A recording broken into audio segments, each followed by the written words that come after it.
যৌক্তিকভাবে বোধ করি এটা মেনে নেওয়া যেতে পারে যে বাঙালি মনের পরিপূর্ণতা আসতে থাকে ভারত বিভক্ত হয়ে গঠিত ধর্মীয় রাষ্ট্র পাকিস্তানের পূর্ববঙ্গ প্রদেশের অধিবাসী হবার পর থেকে।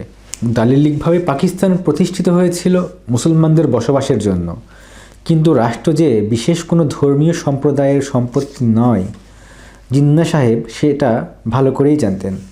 এজন্যই তিনি পাকিস্তান গণপরিষদের প্রথম অধিবেশনে ঘোষণা দেন, নবগঠিত ওই রাষ্ট্রের কেউই আর হিন্দু, মুসলমান, বৌদ্ধ ইত্যাদি নয়, সবাই পাকিস্তানি। কেননা এটাই সত্য যে একটি দেশ পরিচালনার জন্য জাতিত্বের একত্ববোধ, ইংরেজিতে যেটা বলা হয় ফিলিং অব ওয়াননেস, টাই বেশি জরুরি। তাই ধর্মের নামে সেই দেশের জনগোষ্ঠীকে যদি আলাদা করে ফেলা হয় তবে সেটা তো আর সম্ভব নয়। কিন্তু সংসদীয় গণতন্ত্র দ্বারা পরিচালিত দেশের রাষ্ট্রভাষার জন্য তিনি জেনে শুনেই যে কাজটি করলেন তা হলো বাংলাকে রাষ্ট্রভাষা না করার সিদ্ধান্ত নিয়ে। সংখ্যালঘুর অধিকার হরণ নয়, তবে সংসদীয় গণতন্ত্র হলো সংখ্যাগরিষ্ঠের শাসন। নবগঠিত দেশে বাঙালি মুসলমানেরাই ছিল সংখ্যাগরিষ্ঠ।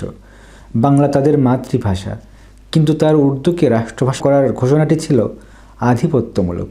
উর্দু ছিল উত্তরপ্রদেশের মুসলমানদের ভাষা। তখন তাদেরকেই মনে করা হতো ভারতবর্ষে অন্যান্য মুসলমানদের প্রতিনিধি। সেই কারণে তাদের ভাষা ও সংস্কৃতি ছিল সবার আদর্শ। উর্দুকে রাষ্ট্রভাষা করার ঘোষণা দিয়ে বাঙালি মুসলমানের মুসলমানত্বকেও করে তোলা হয়েছিল প্রশ্ন সাপেক্ষ।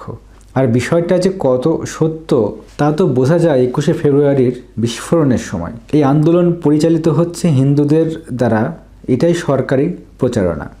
যাদের এই বিষয়ে সন্দেহ আছে তারা সে সময় পূর্ববঙ্গের মুখ্যমন্ত্রী নুরুল আমিন সাহেব প্রাদেশিক পরিষদে যে ভাষণ দিয়েছিলেন তা পড়ে দেখতে পারেন।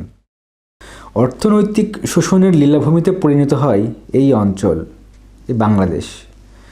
সব কিছু মিলিয়ে যে অবস্থার সৃষ্টি হয় তাতে জাতিগত নিপীড়ন ছাড়া অন্য কোনোভাবে আখ্যায়িত করা যায় না। এই জাতিগত নিপীড়নের মুখোমুখি দাঁড়িয়ে নিজেদের বাঙালি ছাড়া আর কিছু ভাববার উপায় থাকে না বাঙালি মুসলমানের। এর ফলে অসাম্প্রদায়িক চেতনার অনির্বাণ শিখা প্রজ্বলিত হয় তাদের মনে।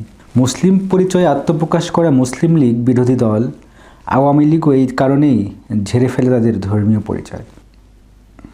বাংলা ও বাঙালির বিষয়ে দুজন মনীষীর কথা উল্লেখ করতে চাই। তারা হলেন মোহাম্মদ শহীদুল্লাহ আর মোহাম্মদ এনামুল হক।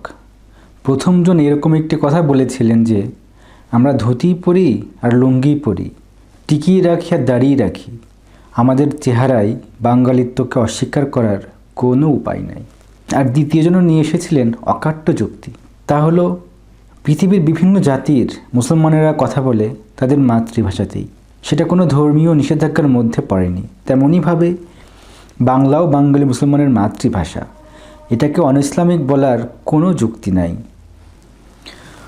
বাংলা বাঙালির হোক, বাংলার জয় হোক, বাঙালির জয় হোক। কাজী নজরুল ইসলাম।